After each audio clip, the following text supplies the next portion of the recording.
Okay, may mudto na usab kanatong tanan Luzon, Visayas, Mindanao. Mayong mudto Philippines, may mudto world, may mudto universe. Sana na punta mga higala, nining atong tulumanon sa kahanginan, on a Catechesis on Air. O ako lang gihapon kini inyong ubos nga alagad, Reverendo Padre Edwin Academia Acab. Abi no adlaw na usab karon nga unsa man tarong adlaw mahigala. Miyerkules no pizza 13 na kini sa bulan sa pizza 13 na kini mahigala sa bulan sa Agosto no. Sorry kay mahigala nila ko gamay kag ako kini bang electric fan wala matungod ako init mangud mahigala ning ako ang recording studio. So na nga ni afod no ni ako pong dalikyatan manghigala. Nalana ato day nga timbayaon og mayong mudto usab si Father Ramaata no ang ato pod nga kining kaparian Lukop Kabisayan ug Mindanao nga maabot sa ato ang apabsibi akong isa gamay mahigala kay mo diyo kuan ra kayo ko progo kayo. No, so ako di ay nga timbayaon of course ug mayong mudto higala ang akong mga kaigsuonan nga mga kaparian Lukop Kabisayan ug Mindanao labi na gayon ang mga miyembro sa Diocese of Dumaguete no pinanguluhan sa tong talahorong obispo Bishop Julito B. Cortez, ang atong station manager si Father Ramaata, ang akong mga kaubanang pare. Of course, akong timbayaon mahigala ang akong mga classmates, ginamasipiat mahigala, no? Si Father Obing Masyon, si Padre Tonton Arnaiz, ug si Father Dami Heramis. No? May mudto na ako mga classmates ng mga buutan. Yan din na sa Cebu, Father Kipling Agravante, Father Romeo Anarca, Romrom, no? Si Father Mario Atienza sa paking orong nga naman ako ang style nga yara mahigala no yara sipyat akong gigamit nga ang tsuhos si Father Romrom Narca o ingaman usab si Padre kanang kisa pamalayan no? Si Father Glenn Banson, si Father Tingting Angkahas nga naa na karon ma-assign sa Talisay no? Kay bago pa na silang nag-reshuffling manghigala ang akong mga classmate nga mga Cebuano priests no. Congratulations to ano kang Father Tingting Angkahas nga naa na karon sa parokya sa Talisay no. Ayan no. Unya ato pod nga timbayaon og may mudto usab si Father abot asa na assign doon si Juan Joseph Anore no nga akong classmate mahigala nya si Father One Rosaroso, si Father Rosdel Noel oh gingaman usab si Padre Mario Atienza, si Father Rosdel Noel, of course si Father Omen Mahusay ana naman karon na ma-assign Father Promens no ang exorcist ang exorcist exorcist siya no sa dinha sa the Archdiocese of Cebu nya ako dai mong i-congratulate ha bago na inyohang kuan inyohang kuan nya good luck di ay sa outgoing Archbishop Jose Palma mayo kay sa apahapad si Archbishop nya na atoy bago karon si Archbishop Abet to Archbishop na sa kay Aman Archdiocese naman no. Sige kog tan-aw sa iyahang mga post no nindot kayo ning iyahang mga istorya no. Malingaw gyud pug kani ni Bishop kuan Abet uy no malingaw ka no sige nyo kung naminaw po sa iyahang mga stories no makalingaw gyud pod manghigala. No may mudto na kanatong tanan sa kung naginaingon adlaw karon nga Miyerkules pizza 13 oy. Pizza 13 balang daghan ng tao daeron din sa Cebu land. Ayan oy ang ako po daing classmate no si oy mo karon dai mo gikan adlaw mahigala. Karong adlaw ni gikan na gani ang kadlawon ugma no. Adi ganang kadlawon no. Pizza 13 alas 2 kadlawon ni gikan dai ang contingent nato gikan diri sa Diocese of Dumaguete paingon sa kining Diocese of Ipil kay installation man ugba ni Bishop Glenn Corsiga. Ano, so congratulations sa atong mga kaigsuunan din sa Diocese of Ipil. Nahala, no, ako nang hinaot po ko mahigala nga madugangan pagyod, no, ug mga obispo diri gikan sa ato ang diocese. Daghan kay mga obispo hunon diri mahigala, no, pero tindaghang mga obispo hunon bason, no, kining ato ang mga kaigsuunan gid na ako'y agaw mahigala, no, kini si agaw Monsignor Christian Durango, murag may puruhan po dyan siya, no, nga mahimong obispo, no. So pagayo lang jud kana kaon ug mayo agaw, no, gawiks, no, kaon jud mayo gawiks aron nga makalahutay ta sa atong panerbisyo unya ampo gyud pagayo permi kay kini labang pagkapari puno sa mga pagsulay. Ayan, no, mga pagsulay. Kami hapit na may mang-retire ako daan 66 years old na. Mura og last term na lamang gani mahigala kung karong moabot nga Biyernes Santo, ibalhin naman mi, so murag mudawat pag usa ka termino kay kaluoy Ginoo itom pa maning akong buhok. Ayan. Kabante ko sa akong buhok mahigala nya wala pa man ko kaayo kunof. Ayan. Kunoth. Wala pa man ko kaayo kunot, so wala pwede pa ni, no, sa to pa mag-agad ni mahigala nga kuan pa man akong buhok itom pa man nya wala pa man kaayo koy uban o nya wala pa po ko kaayo kunoth. Wala pa kunoth, wala pa kunot mahigala, so na nga padayon na sa ta, ha. Kaya rin na ta mahigala sa ato ang CBCP News, Balitang Simbahan, ini kamuntuhon. Ika-40 katuig nga enthronement anniversary sa Nuestra Señora Buen Suciso, patron sa Diocese of Parañaque, sa Olog, no. Si Bishop Teodoro Bacani ang mipahigayon sa maong kalihukan. Balita manghigala gikan sa Vatican, the family is the first place we receive support to overcome life's trial. Ayan, no, kung sabi ni siya pa na ang atong pamilya mao ang una, no, sa mismong atong pamilya gyud nato unang masin nati ang suporta sa mga pagsulay sa atong kinabuhi. Mao kada ang mensahe ni Pope Leo XIV sa mga bag-ong kinasal. No, hala, no, mangudto na kan natong tanan mga kaigsuunan nato nga mga kaigsuunan nato, no, nga matud palagi bueno, istorya ta ginag istorya ta ginagmay, no, kay aron pud iyawat pud mataas-taas og jutay mataas-taas og jutay ning atuan programa maabot yun sa eksaktong oras, no. Okay, abi no dunay usa ka tawo nga nagsakay og pasaheroan, no, pasaheroan gikan pasaheroan, no, unya matud palagi pagsakay niya, okay pa pagkataon-taon gihunong ang salakyan kay dunay laing dunay babae nga nisakay, tigulangon na, no, medyo kunot-kunot na unya kuan kanang medyo po hingatulgon, itapad niya.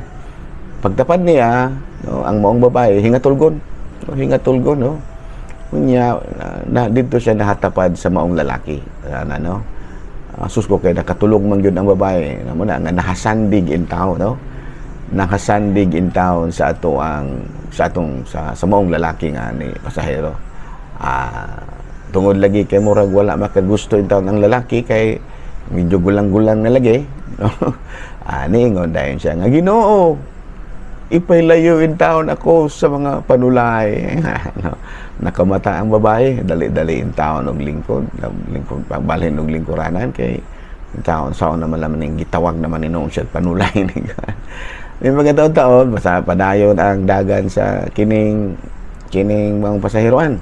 Just pag-abot sa unahan kay naa naman po ilaing nisakay, no, pagsakay medyo bata-bata na, no, bata-bata na, nagpangidaro mga 19 anyos, no, murag college ba niya, murag gikan in town nga sa eskwelahan kay sa ilang habang mass demonstration ba, no, muna gikan PE ba, physical education unya medyo po in town nag-short tragamay ganyan, no, unya mao gihapon tungod siguro sa kakapoy na tungod lagi kay gikan sa eskwelahan kay niapil ni ining mga mass demonstration kana bitang mura og adto ba sa playground ba maghimo sa ilahang kalihukan, mass demonstration, medyo lapoy-lapoy o gamay. So mao gihapoy nahitabo, nakatulog gihapon ang maong dalagita. Dali na to dalagita, dalaga na gito kay 19 anyos da ba niya.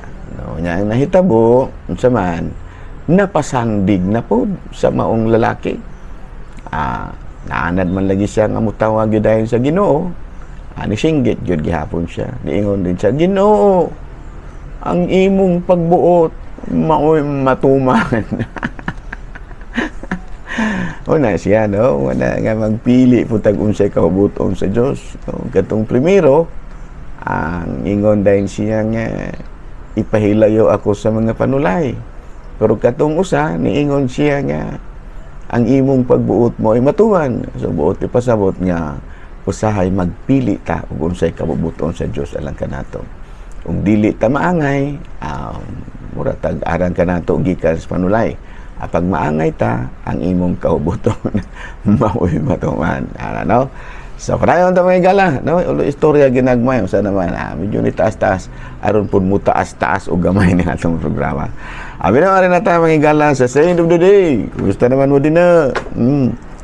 Saint of the Day nato karon walay lain kung dili Saint Jane Frances de Chantal, no? Saint Jane Frances de Chantal, no? Abay na tawo kini mahigala si Saint Jane Frances de Chantal niadtong tuig 562 ug namatay niadtong 1641. Uy, taas-taas gyud po kinabuhi ni si Kwan. Kini si Saint Frances de Chantal, Jane Frances de Chantal, no? Taas-taas, no? 1562 dayong 1641 ang natao ni adtong 1562 nya namatay 1641. Taas-taas sa kinabuhi mga ibutang lawan nato almost 80. Taas-taas sa kinabuhi. No nya na taga-kuan kini si Saint Jane Frances de Chantal, taga Dihan, France, Jean France, no?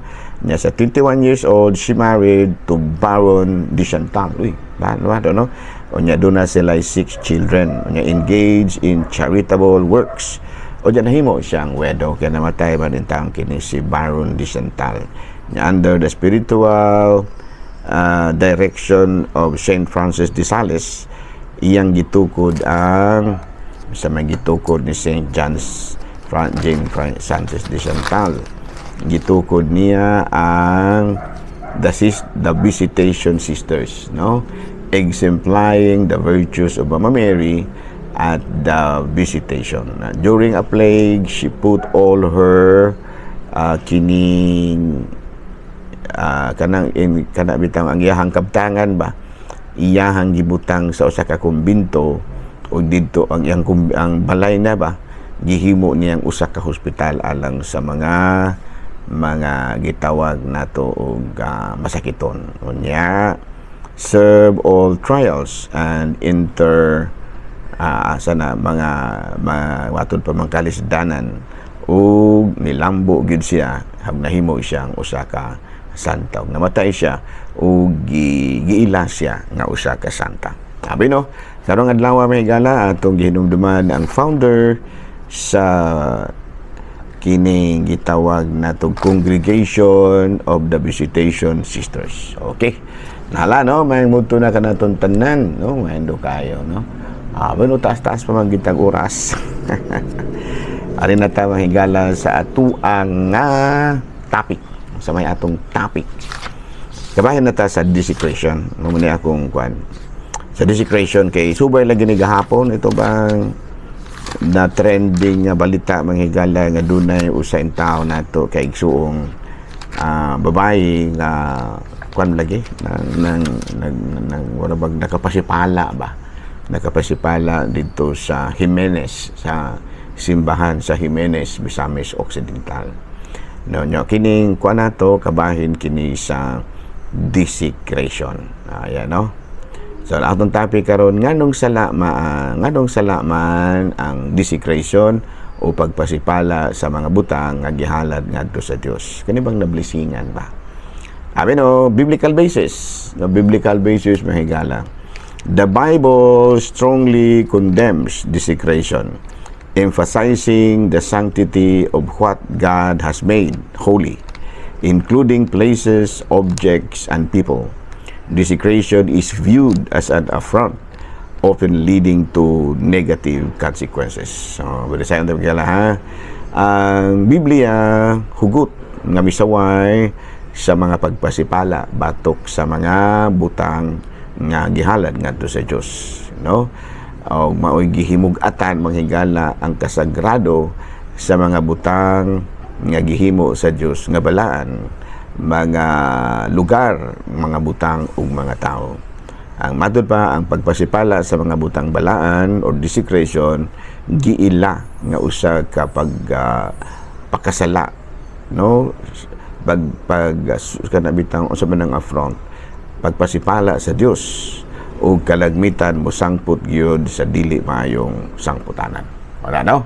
So muna siya ang biblical basis. Naunya sa Mateo kapitulo 12, 21, kapitulo 2 hangtod sa 13. Mao kini ang nahitabo. Miadto sa templo si Jesus ug gipanglimbuwad niya ang mga lamisa sa mga nagnegosyo sulod sa templo. O matud pa niya, nasulat sa kasulatan nga ang Dios miingon, ang akong balay panganlan ug balay alampuanan. O sa to pa gikasuko ug maayo sa Ginoo, sa atong Ginoong Hesukristo, ang gihimong pagpasipala sa mga negosyante sulod sa templo sa Dios. O sa to pa ang word nga pagpasipala mao gyud gitawag nato og kanang dako kayo nga kanang mao gyud pinaka importante nga pulong, no, nga pwede nato ma-apply sa mga buta, sa mga lugar, mga butang sa mga lugar nga balaan, mga butang ug mga tao. Sa masayra nato nga hugot ang pagsaway ni Kristo. Ni Kristo ang sa mga nagbuhat ug dautan sa mga butang nga gihalad ngadto sa Dios. Unya sa unang sulat ni San Pablo ngadto sa taga Corinto kapitulo 3 bersikulo 17, mao kini nga atong mabasa. Busa ang muguba sa templo sa Dios, sana laglagon sa Dios, kay balaan ang templo sa Dios ug kamo mao ang templo sa Dios. Ato pa kini yung pagpasipala ba sa mga butang nga iya sa Dios. Dili lang ang templo ha, of course templo may giusgutan dire, pero pwede na siya nga atong ma-equate, no? Kay ang mga butang nga gihalad ngadto sa Dios mao man gihapon, no? Noon niya matud palagi doon ay mga pangutana, Pader, nahimo na dieng balaan ng tubig, na tubig raman na, no, kanang mga imahe sa Dios imnakuha na dai na. Anyway, gikuha naman ko na do naman goy katungod ang mga kaparian o mga kaobispuhan sa paghimong balaan sa usa ka butang, no? Kay atong basahon sa Mateo kapitulo 18 bersikulo 18, gisultihan ni Jesus, dawatan ninyo ang Espiritu Santo, no? Ugbusa wala sa ningon, no? Ugbusa maingon, ugbusa sultihan ko kamong tanan, ang inyong idili dinhi sa yuta, idili usab didto sa langit, ug ang inyong itugot dinhi sa yuta, itugot usab didto sa langit. Subuti pasabot nga ang mga kining gitawag og mga apostoles adunay katungod sa pagdili ug sa pagtugot. Unya ang katungod sa pagdili ug sa pagtugot nga nadawat sa mga apostoles, ila pong napasa ngadto sa mga kaobispuhan, no, tungod sa ordinasyon, sa kining gitawag nato sa in English o episcopal ordination, no. Unya ang mao pong katungod gipasa pod sa mga pari ngadto sa mga kaparian, nung gitawag natong priestly ordination. No, nga sato pa kining maong pagtugot nga gihatag ni Kristo ngadto sa mga apostoles, napasa pod ngadto sa mga kaparian. Ug busa sa dihang giblisingan sa mga pari ang mga butang, tubig, lugar o mga tao, nahimo kining balaan. Kay doon naman lagi giingon nga kung unsay inyong idili dinhi sa yuta, idili usab dito sa langit.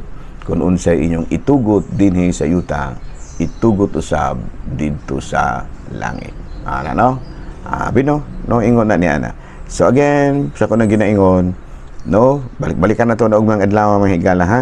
Ato nang balikan, no, kay matud palagi kinahanglan gyud nga kita mga Katoliko makasabot, no. Unsa kining disekrasyon. Basta na mga laing relihiyon nga maminaw karon, wala, no, og sinabtanay ra taamo man ang akong gitudloan. Ang akong gitudloan dili man kamo. Ang ako mang mga sakop mga Katoliko, no. Sa ato pa kung do na mo'y dili magustuhan sa akong gitudlo, taga-eraming ko, ano, in the spirit of love and respect, we should refrain from doing things which can hurt each other's feelings. Ato pa, ayaw lang may og kanang kuanya, dili mo ayaw lang pud may sawaya unya, dili lang pud ta mo impose our belief to other people. So dili ra ko mo impose ang pagtuo namong Katoliko. Ang akong gi-explainan ani kanang gitawag og mga Katoliko ra, pero kung makadungog mo nya di mo maangay, you are free to what kana bitang to comment, pero dili lang katong sakit kang paminahon, no? Kay in the spirit of love and respect, kanang mas maayo gyud nga dili kita magpasakitay og pulong ngadto sa usa-usa, ha. So balik lang ko ha, balik-balikan nato ni kay aron tod mga kat-on pag-ayo ning akong mga kauban nga mga Katoliko, no. Kay do na ba yung uban nga murag wala pag gyud taon kay makasabot, no, mo na nga mas maayong mga minaw gyud tag panalagsa ini di kay panalagsa, no. Mugahin gyud tag panahon sa pagpaminaw ni ining atong programa sa kahanginan, kining gitawag nato og kining ikaw ug ang imong pagtuo dinhi gyapon sa inyong istasyon, DYWC, inyong tingog, inyong radyo. Daghang salamat ug maayong udto Pilipinas.